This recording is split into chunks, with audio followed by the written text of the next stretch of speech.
어떤 대책이든지 있지 않으면 한전이 부도가 날 겁니다. 부채 문제가 굉장히 심각합니다. 한전은 지금 이자만으로도 매일 79억 정도 쓰고 있는 상황입니다.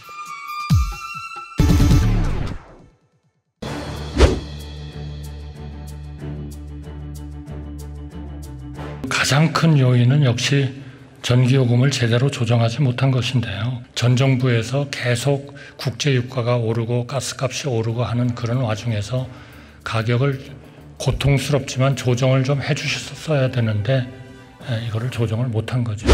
우리는 완전 에너지 수입국이니까요. 천연가스 가격이 결국 굉장히 중요한 원자재 가격으로서 전기요금에 영향을 미치고, 가격은 언제든지 오를 수도 있고 언제든지 떨어질 수도 있습니다. 근데 언제든지 오를 수 있는 상황에 대한 대책이 있어야 된다는 거죠. 한전이 작년과 올해 쌓아놓은 이제 순부채가 47조 정도 되거든요. 가스공사도 미수금이 드디어 15조가 됐습니다.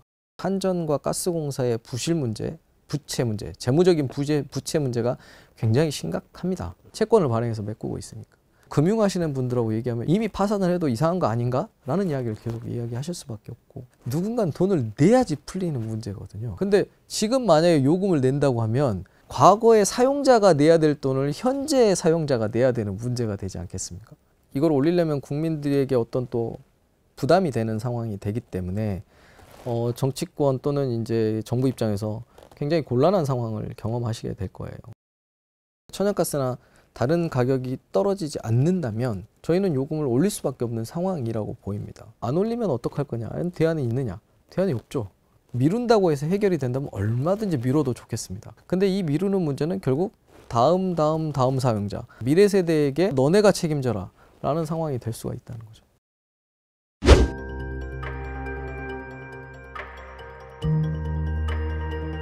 이 문제는 이제 당장의 한전의 문제가 아니고요. 전력 시스템을 유지하기 위한 인프라 투자, 시스템을 연결하기 위한 송배전망 투자와 다른 시설들을 설치해야 되는 문제들에 투자를 못하는 상황이 되고, 건축물을 세울 때도 전기공사가 돼야 건축물을 세울 수 있을 텐데 거기까지 송전망을 끌어올 방법이 없다면 건축물을 공사를 중단해야 되는 상황이 되는 겁니다. 안정적인 전기 공급을 위해서 우리가 특단의 대책을 세워야 되는 상황이 점점 도래하고 있고요.